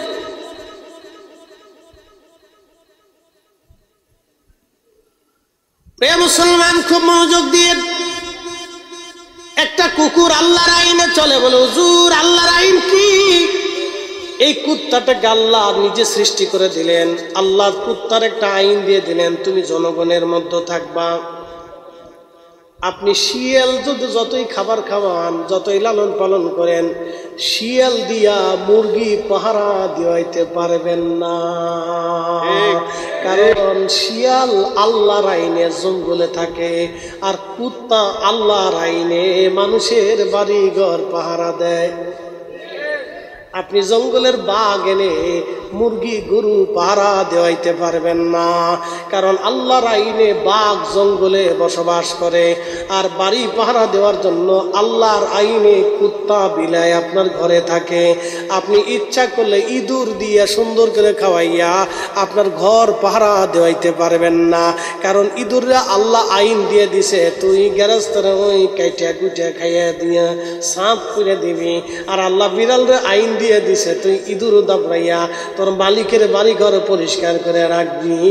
এই কুত্তা আল্লাহর আইনে চলে, বিড়াল আল্লাহর আইনে চলে, ইঁদুর আল্লাহর আইনে চলে, বাঘ ভাল্লুক আল্লাহর আইনে চলে, সাপ বিচ্ছু আল্লাহর আইনে চলে, একমাত্র মানব জাতি আল্লাহর আইনে চলতে চায় না। ঠিক আছে মুরব্বীরা, সামনে মুরব্বী আপনাদের এলাকার একটা দিক খুব ভালো, বাচ্চারা সামনে বসে, একবারে এই ঢাকার এই পর থেকে শুরু হয় চট্টগ্রাম, আবার ওই দিক থেকে শুরু হয় সিলেট, বাচ্চারা সামনে থাকে। একটা গুণ ভালো, বলে হুজুর কারণ কি? ওরা ওয়াজ শুনলে অনেক কিছু শিখবে। এই ব্রেনটা হলো খুব ছাক্কা ব্রেন, যা শুনবে ও মগজের ভিতর ঢুকে চলে গেছে। যেমন আমরা ছোটবেলে পড়ছিলাম আম পাতা জোড়া জোড়া, মারবো সাবুক সর্ব গোড়া, ওরে বুবুর শরীরে দ্বারা আসছে আমার পাগলা গোড়া, পাগলা গোড়া খেপেছে, সাবুক সুবা মেরেছে, আজও গুলি নেই, নতুন নতুন পায়রাগুলি জোটন বেঁধেছে, ওই পারেতে ছেলে মেয়ে নাইতে নেমেছে নাকি, দুই ধারে দুই রুই কাতলা বেশি উঠেছে। কে দেখেছে? কে দেখেছে? দাদু দেখেছে, এখনো মনে আছে। ওই ছোটকালে পড়ছি সাক্কা বেড়ে, এখনো ভুলি নেই। এই জন্য বাচ্চাদেরকে ভালো কিছু শিখাইতে হয়। বাচ্চাদেরকে কি শিখাইতে হয়? ভালো কিছু শিখাইতে হয়। কিন্তু বড় আফসোস, আমাদের দেশের যে শিক্ষা ব্যবস্থা, সমালোচনা না করলেই হয় না। এই বই টানতি টানতি মা লাগে, দাদি লাগে, শাশি লাগে, খালা লাগে, বাপ লাগে, শাশা লাগে। একটা বাচ্চা ক্লাস 1-এ পড়ার বই হলো 10টা, ওই বই টানতে টানতে মার জীবন শেষ হয়ে গেছে। কি কথা কন না কেন? ক্লাস 1-এ থাকতে, নার্সারিতে থাকতে বাচ্চার অত বই পড়াইতে হবে কেন? বাচ্চারে শিখাইতে হবে কার সাথে কেমন কথা বলতে হবে, রাস্তাতে কেমনে চলতে হবে, সালাম কালাম দিতে হবে, কেমনে খাবার টাবার খাইতে হবে, কেমনে রোড পার হতে হবে। এটা মিথ্যা বলা যাবে না, এটা অন্যায়, এটা ন্যায়। ওই ছোট্টকাল থেকে ওই বাচ্চারে ওটা শিখাইতে হবে। এত এক গাদা বই ঘাড়ের উপরে দিয়ে বাচ্চাও লড়তে পারে না, বাচ্চার মাও লড়তে পারে না।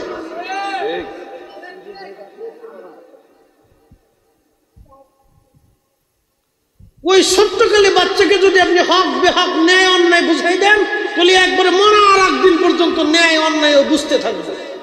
কি কথা কন না কেন?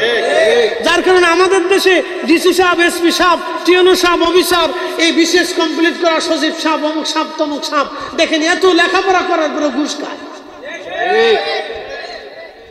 এত লেখাপড়ার পরে কি খায়? কি খায়? ঘুষ খায়। বলে কারণ কি? ওই ছোটকাল থেকে ন্যায় অন্যায় হেরে বুঝাইছে না, এই লেখাপড়া করছে, তার একই ধান্দা, আমি ওসি হব, ডিসি হব, এসপি হব, অমুক হব, তমুক হব, এরপরে হইয়া কেমনি মাই দেখাবো ও ধান্দা।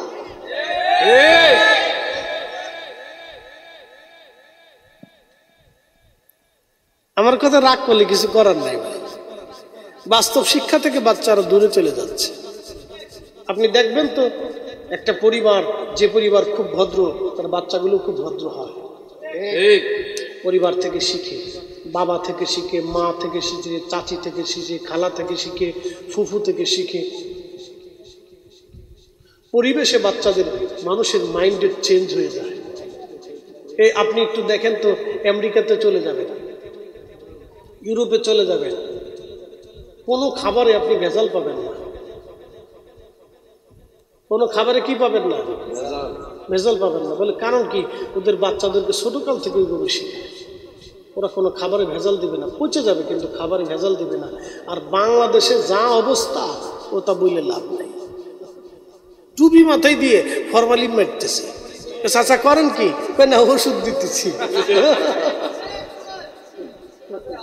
আছে খালি আছে, বেশি আছে। কলা খাইয়ে দেখেন গা, কলা নিয়ে ল্যাবে নিয়ে টেস্ট করে দেখেন সব কলার ভিতরেই ভেজাল। করোনা আমার দেশে এসে ডরাই চলে গেছে, কেন এই দেশে ঢোকার কেন? যেভাবে ফরমালিন ঢুকে বিপদ, আমি নিজেই মরিয়ে যাবো। এই জন্য আমাদেরকে আমাদের বাচ্চাদেরকে ছোট কাল থেকে শিখাইতে হবে, ছোট্ট কাল থেকে বাচ্চাদেরকে শিখাইতে হবে। ওকে ন্যায় অন্যায় এই ভালো মন্দ ওকে বুঝাইতে হবে। ছোট কাল থেকে মাইন্ডে ঢুকে গেলে এটা আর জীবনে কোনোদিন পরিবর্তন হবে, ওইভাবেই চলতে থাকে। কষ্ট হচ্ছে আপনাদের? একসাথে জোরে বলেন তো আল্লাহু আকবার। বুঝে যেতে হবে। আমার দিকে দেখে একটু ভালো করে তাকাবেন। আমাদের দেশে মানুষ বাবা মানে বৃদ্ধাশ্রমে দেওয়া শুরু করছে, আছে না বৃদ্ধাশ্রম? প্রত্যেক জেলাতে বিভাগীয় জেলা সদরগুলিতে দুই একটা বৃদ্ধাশ্রম আপনি খুঁজে পাবেন। একদিন বৃদ্ধাশ্রমে এক সাংবাদিকের সাক্ষাৎকার দেখলাম আমি। এক ভদ্রলোক, মাথায় টুপি আছে, মুখে দাঁড়িয়ে আছে, শিক্ষিত মানুষ। তিনি সাক্ষাৎকার নেওয়ার পরে তিনি আফসোস করে বললেন, আমার 4টে সন্তান, আমার 4টে সন্তান। এক সময় 4টে সন্তান আমার ঘরের মধ্যে জায়গা হয়েছে, খাবারও হয়েছে। আর আজকে 4টে সন্তানের কাছে আমি একটা বাবার জায়গা হয় না, 4টে সন্তানের ঘরে আমার খাবার হয় না। কি বুঝলেন আপনি? আমি আপনাদেরকে এখন একটা বাস্তব শোনাই। করোনার আগে হাজিরা হজে গেছে, এটা বাস্তব, একবারেই বাস্তব হজ আমি শোনাচ্ছি, এটা বাস্তব ঘটনা। করোনার আগে তো হাজিরা হজে গেছে। হজে যাওয়ার সময় বাংলাদেশ থেকে একটা টিম হজে পাঠাইছে, পরিচয় দিলে চিনবেন, নামও জানবেন। যিনারা নিছেন, যিনারা গেছেন, তিনারা আমার কাছে বলছেন যে হুজুর এইরকম ঘটনা একটা ঘটছে, যেটা আপনারা ওয়াজ নসিহত করেন, মানুষকে জানায়েন, একটা বাস্তব ঘটনা। তো সৌদি আরবের জেদ্দা বন্দরে বিমান ল্যান্ড করার পরে একটা কাফেলার ধরেন 150 হাজি আছে, ওনার কাফেলা, পুরো বিমানটার ভিতরে ওনার অধিক হাজি। তো উনি হজ করার জন্য বিমান জেদ্দা বন্দরে ল্যান্ড করার সাথেই 2 ভাই একসাথে হজে গেছে, 2 ভাই একসাথে চোখ অন্ধ হয়ে গেল। খুব মনোযোগ দিবেন, ওয়াজটা শেষ। মা বোন যারা আছেন তারা আমার কথাগুলি শুনবেন, একেবারে বাস্তব শোনাচ্ছি। 2 ভাই একসাথে হজে গেছে, 2 ভাই একসাথে অন্ধ হয়ে গেল। যিনি হজে নিছেন, যার মাধ্যমে হজে গেছে, তিনি চিন্তা করলেন কোনো দুর্ঘটনা ঘটতে পারে, বিমানে আসছে, ভয় টয় বা কোনো কারণে তাদের অ্যাক্সিডেন্ট হতে পারে। তো সৌদি আরবে নেওয়ার পরে, মক্কায় নেওয়ার পরে ভালো ডাক্তার দেখাইছে। ডাক্তাররা চেক আপ করার পরে দেখে চোখে রোগ নাই, কিন্তু চোখে দেখে না, কোনো রোগ নেই। তো সৌদি আরবের ভালো ডাক্তার তিনারা বলছেন না, চোখে কোনো রোগ নাই, কোনো অসুবিধা নাই, কিন্তু তারা দেখে না। তো যিনি হজে নিছেন তিনার চিন্তা হলো, হজে যেহেতু আনছেন তাহলে হজ তো করাইতে হবে। তো হজ করানোর জন্য হুইল চেয়ার নিয়ে উনি বিকল্প ব্যবস্থা করছেন। মক্কাতে হজ করছেন, মদিনাতেও গেছেন। 2 ভাই হাজিদের সাথে হজ হলো। আপনারা শোনেন, আরাফাতের মাঠে হাজি যখন কান্না করে, সাথে সাথে আল্লাহ হাজির জীবনের গুনাহকে মাফ করে দেয়। এত দামি জায়গা আরাফাতের মাঠ, এখানে হাজি যাওয়ার পরে যখন কান্না শুরু করে, আল্লাহ সাথে সাথে হাজির জীবনের গুনাহকে মাফ করে দেয়। হাজি দুই ভাই একসাথে হজ করলেন, কিন্তু অন্ধ। আরাফাতের মাঠ দেখতে পারলেন না, মুজদালিফা নাই, মিনা নাই, জমারাত নাই, খোদার ঘর দেখতে পারলেন না, সাফা মারওয়া দেখার সুযোগ হলো না। দুইটা ভাই হজ করলেন, হজ শেষ হয়ে গেল, মদিনায় রওনা হয়ে গেল। মদিনায় গেলেন অন্ধ অবস্থায়, মসজিদে নববীতে নামাজ হলো। মসজিদে নববীর ভিতরে রিয়াজুল জান্নায় গেলেন, নবীজি রওজার সামনে গেলেন, কিন্তু দেখার সৌভাগ্য হলো না। হজ শেষ করে বিমানবন্দরে আসবে, বাংলাদেশে চলে আসবে, প্যাকেজ শেষ। বিমানে ওঠার পর থেকে ঝাপসা ঝাপসা দেখা শুরু করলো। বাংলাদেশে বিমান ল্যান্ড করার পরে একেবারে চোখ পরিষ্কার হয়ে গেল, এখন আর চোখে কোনো পর্দা নাই। সব হাজিরা একসাথে গেছে, একসাথে রওনা হয়ে চলে আসছে। বাংলাদেশ এয়ারপোর্টে নামার পরে হাজিরা জিজ্ঞেস করলো, আল্লাহর বান্দারা, আমরা সবে হজ করলাম, আমাদের চোখের কারো কোনো সমস্যা নাই, কিন্তু তোমরা দুই ভাই চোখে দেখলা না। বাংলাদেশে আসার পরে আবার অটোমেটিক চোখ ভালো হয়ে গেল, কারণ কি বলবানি? তোমাদের জীবনের ভুল কি দয়া করে বলো। দুই ভাই চোখের পানি ছেড়ে দিয়ে কান্দে আর বলে, হাজিরা, বুঝতে পারছি মক্কা মদিনা কেন দেখতে পারলাম না। আমরা দুইটা ভাই ধনে মানে, জমিতে বাড়িতে গাড়িতে কোনো কিছু আমাদের অভাব নাই। ঢাকাতে আমাদের বাড়ি গাড়ি সব আছে, কিন্তু আমরা দুই ভাই, আমরা আমাদের বিবিদের পাল্লায় পড়ে আমাদের মা এবং বাবারে বৃদ্ধাশ্রমে রাখছিলাম। আজকে মক্কায় গেলাম, মদিনায় গেলাম, খুদার ঘর দেখার সুযোগ আমাদের হয় নাই, কারণ দুনিয়াতে মা বাবার শান্তি দেই নাই। বাস্তব থেকে আজকে বলে দিয়ে গেলাম, কুমিল্লাবাসী, বাস্তব থেকে বলে দিয়ে গেলাম, যদি আপনার উপরে বেজার হয়ে যায়, আমার উপরে বেজার হয়ে যায়, জিন্দিগির আমলগুলি বরবাদ হবে। খুদার ঘরে দাঁড়ায় কানলেও আমার মালিক মাফ করবে না, ঠিক না? বাংলাদেশে হাজার হাজার যুবক কর্তৃক বাবা মা নির্যাতিত হয়, হাজার হাজার যুবক যুবতীদের দ্বারা বাবা মা নীরব নির্যাতনের শিকার হয়। যুবক আর যুবতী, আপনাদেরকে বলতেছি সাবধান, এমন অন্যায় করবেন না যে অন্যায়ের কারণে বাবা মার বদদুয়া আপনার ঘাড়ের উপরে ঘুরবে সারা জীবন। কোনোদিন সুখ পাখি খুঁজে পাবেন না, সুখ পাবেন না। কোটি কোটি টাকা হলো শান্তি হবে না, কোটি কোটি টাকা হলো শান্তি হবে না। আমরা আলেমদের দিকে একটু তাকাবেন, বেতন আমাদের কম, রুটি রুজি আমাদের কম। ফরিদি সাহেবের মতো সবাই বক্তা না, দামি গাড়ি বাড়িতে থাকে না। আমাদের দেশের ইমাম সাহেবদের বেতন কত? কারো বেতন ৬,০০০, কারো বেতন ১০,০০০। সেদিন আমার ফরিদপুরে এক মসজিদে মাহফিলে গেলাম, জিজ্ঞেস করলাম ইমামের বেতন কত? লোকেরা বলতেছে, হুজুর ইমামের বেতন মাত্র ২,০০০ টাকা। আমি বললাম, আপনারা বেঁচে থাকার চাইতে মরে যাওয়া অনেক ভালো। আমরা বললাম, আপনারা মানুষ কি করে হন? এতগুলি মানুষ, একজন ইমামের বেতন ২,০০০ টাকা দেন, লজ্জা করে না? আমি হিসাব করে বললাম, একটা বিড়ির দাম কত? লোকেরা বললো, হুজুর একটা বিড়ির দাম ১০ টাকা। বললাম, একজন প্রত্যেক দিন কয়টা বিড়ি খায়? বললো ১০টা বিড়ি খায়। বললাম, ১০টা বিড়ি যদি খায়, প্রত্যেক দিন বিড়ির পিছনে খরচা আছে ১০০ টাকা। আর একজন ইমাম সাহেবের বেতন দেন ২,০০০ টাকা, বিড়ির পিছনে খরচা আছে মাসে ৩,০০০ টাকা। আমি বললাম, আপনারা বেঁচে থাকার চাইতে মরে যাওয়া ভালো, কারণ আপনারা ইমামের সাথে জুলুম করতেছেন, এটাও অন্যায়। কি কথা কন না কেন? এটা তো অন্যায়। এটা কি কমিটির তো দোষ না, দোষ হলো পাবলিকের টেয়া দেয় না। বিড়ির টাকা চলে, পানির টাকা চলে, মসজিদে মাসে ১০০ টাকা দিতে চায় না। কি কথা কন না কেন? ১০০ টাকা মসজিদে দিতে চায় না। এবার দিতে গেলে সারা বছর বাকি করে যায়, ঈদের সময় তো কোন রকম দেয়, কোনো সময় বাকি যদি একটা মাপসাপ করে দিয়ে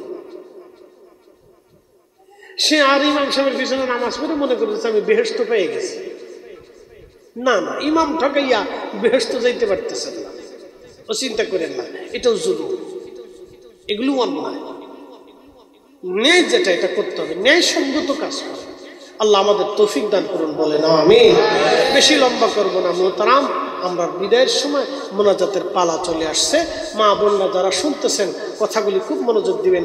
বাবা মা যদি ঘরে থাকে সম্মান করবেন, শ্বশুর শাশুড়ি যদি থাকে ইজ্জতের সাথে রাখবেন। বোন আমার, আপনাকে বলতেছি, আপনার সুন্দর এই সংসারটাকে সাজানোর জন্য ওই বৃদ্ধ শ্বশুর শাশুড়ি 40টা বছর পরিশ্রম করে করে রক্ত পানি করে আজকে তারা দুর্বল হয়ে গেছে। তাদেরকে সম্মান করবেন, মর্যাদার স্থানে রাখবেন। আর শ্বশুর শাশুড়িকে বলবো, যে বৌমাটা আপনার ঘরে আসছে, আপনার মেয়ের যেইভাবে মেয়েটাকে আপনি ভালোবাসেন, আপনার ওই বৌমাটাকে ওইভাবে মেয়ের মতো মনে করে তার সুখে দুঃখে আপনি তার পাশে দাঁড়াবেন। তাহলে আর সংসারে কোনো অশান্তি রাখবে না, ঝগড়া বিবাদ লাগবে না, দূরত্ব তৈরি হবে না। আর মেয়েদেরকে বলবো, আমার বোনদেরকে বলবো, মুরব্বীদের দুই একটা কথায় আপনারা মাঝে মধ্যে কর্ণপাত করবেন না, ধরবেন না, রাগ করবেন না। এটা হাসতে হাসতে উড়িয়ে দিবেন। আরে জীবনের সুখ ছিলেন না, হাসতে হাসতে উড়িয়ে দিবেন। আমরা কত কথা হাসতে হাসতে উড়াই দিই। রাস্তাতে চলার সময় অনেকে অনেক কিছু বলে, হাসতে হাসতে উড়িয়ে দূর যা, ওটা কানের ভিতরেই নেই। আমরা অনেক কথা যদি কানের ভিতরে নেই, তাহলে ভেজাল হবে, জঞ্জাল হবে, মারামারি ধরাধরি হবে, রাগ হবে, ফাসাদ হবে। কি দরকার? কানে ওটা নিলামই না, চলে গেছে, শেষ। প্রিয় উপস্থিতি, আমার বোনদেরকে বলবো, শ্বশুর শাশুড়ির কিছু কথা থাকবে, রাগ হবে, বিরাগ থাকবে, এরকম কিছু কথা থাকবে, ওটা কানে নিবেনই না, হাসতে হাসতে উড়িয়ে দিবেন, শেষ। বুড়া মানুষ, বৃদ্ধ মানুষ বলে ফেলছে, শেষ হয়ে গেছে। আচ্ছা বলেন, মা যদি আপনাকে মারে, আদালতে বিচার দিতে পারবেন? একসাথে বলেন, একসাথে বলেন। আপনি বাংলাদেশের প্রেসিডেন্ট হয়েছেন, আপনার বাপ আপনাকে জুতা দিয়ে পিটাই, বাংলাদেশ সুপ্রিম কোর্টে যে মামলা দিতে পারবেন? পৃথিবীর কোন আদালত আপনার মামলা নেবে? কোন সালিশ দরবার বাংলাদেশে বসবে? তো প্রেসিডেন্ট হওয়ার পরে বাপে যদি আপনার জুতা দিয়ে পিটা, তারপরে যদি মামলা না হয়, তাহলে বুঝতে হবে দুই একটা বাড়ি খাইলে কিছু করার নাই। কি কথা কান দেখে, চুপ থাকতে হবে, বুঝতে হবে। দুই একটা ধমক টমক, রাগ টাগ এগুলি মেনে নিতে হবে। এরা আমাদেরকে রাগ করে ধমক দেয়, আমাদের ভালোর জন্য করে। প্রিয় উপস্থিতি, ও আজ আমার শেষ মুহূর্তে দুটি কথা। পাশে ঈদগাহ, আমাদের এই মা সম্পদ যিনি দিছেন, বলেন তো তিনি কে? অনেক খাবার। আজকে আমি সাহেবে দাওয়াত যার বাড়িতে খাইছি, আমার এই ভাইটা, তেনার স্ত্রী খুব পরম যত্নে আমাদের জন্য খুব সুন্দর সুন্দর খাবারের ব্যবস্থা করছেন। আমি কিন্তু সব খেতে পারি না, কারণ আল্লাহর দেওয়া একটা বাজেট আমার জন্য আছে। এই বাজেটের বাহিরে একটাও অতিরিক্ত ভাতের দানা আমি খেতে পারবো। যারা আমাদের দেশ থেকে কোটি কোটি টাকা চুরি করে বিদেশে পাচার করছে, বলে সব টাকা কি সে খেয়ে কবরে যেতে পারবে? প্রত্যেক দিন একটা করে হরিণ যদি কিনে খায়, তারপরেও কি সে পারবে? বুকা বুকা নিজের টাকাগুলি চুরি করে সন্তানের জন্য রেখে গেল, সন্তান লাস্ট পর্যন্ত বোতল সার মুড়ি ধরে। কি সা? জোরে কর না, কি সা? বোতল সার খেয়ে এসে বাপরে বলবে, দুলাভাই ভালো আছে? দুলাভাই, এটা সত্য কথা কন, এটা কি জোরে বলেন, এটা কি? শেষ পর্যন্ত বাপ দুলাভাইয়ের খেতাব নিয়ে কবরে চলে যাবে। শান্তি কথা কন, শান্তি কেন নাই? সে অনেক গরিব মানুষের শান্তি কেড়ে নিয়ে গেছে, অনেক ভিখারির শান্তি সে কেড়ে নিয়েছে, অনেক অন্ধের চোখের পানি সে ঝরিয়েছে, যার কারণে সে ঘুমাইতে পারে না, তার ঘুম আসে না, দুই একটা বোতলে টান দিয়ে তারপরে ঘুমায়। যদি আপনি বিশ্বাস না করেন, গুলশান বনানী অমুক জায়গা তমুক জায়গা খোঁজ খবর নিয়ে দেখেন। কিন্তু আমরা ইমাম সাহেব শুইলে ঘুম আসে, ফরিদ হিসেব আইসা ওই ভাইয়ের বাসায় কাজ হয়েছে, ঘুম এসে গেছে, কোনো টেনশন নেই। আমি মরলেও টেনশন নেই, বাঁচলেও টেনশন নেই। বলে হুজুর কারণ কি? আমি মরলেও টেনশন নেই, কারণ আমি এক আল্লাহতে বিশ্বাসী, আমার রসুলের বিধানে বিশ্বাসী, আল্লাহর কথাই বিশ্বাসী, মরলে মাফের একটা রাস্তা হবেই। কথা কোন ঠিক কিনা? মরার পরে এমন লোক এসে বলবে না হুজুরের কাছে লক্ষ লক্ষ টাকা পাই, আমার মাথায় বাড়ি দিছে, আমার মারছে, আমার ধরছে, আমার হক মারছে, আমার জমি নিচ্ছে, কেউ এসে বলবে না। শুধু হয়তো কেউ কবে হুজুর কিছু ওদের অ্যাডভান্স নিয়েছিল, ওটা দিয়ে দেন, আমার স্ত্রীকে বলে রাখছি দিয়ে দেবা, সুন্দর করে নোটে লেখা আছে, যা যা আছে ফোন দিয়ে সবাইকে দিয়ে দেবা, যদি না দাও তাহলে তুমি দায়ী থাকবা। কথা ক্লিয়ার, কোনো রেজাল্ট নেই। এখন আমার কাছে যদি 5 বছর আগে কেউ এসে বলতো হুজুর 5 বছর আগে টাকা পাইতাম, নিয়ে যাবে, সমস্যা পাবেন, নিয়ে যাবেন।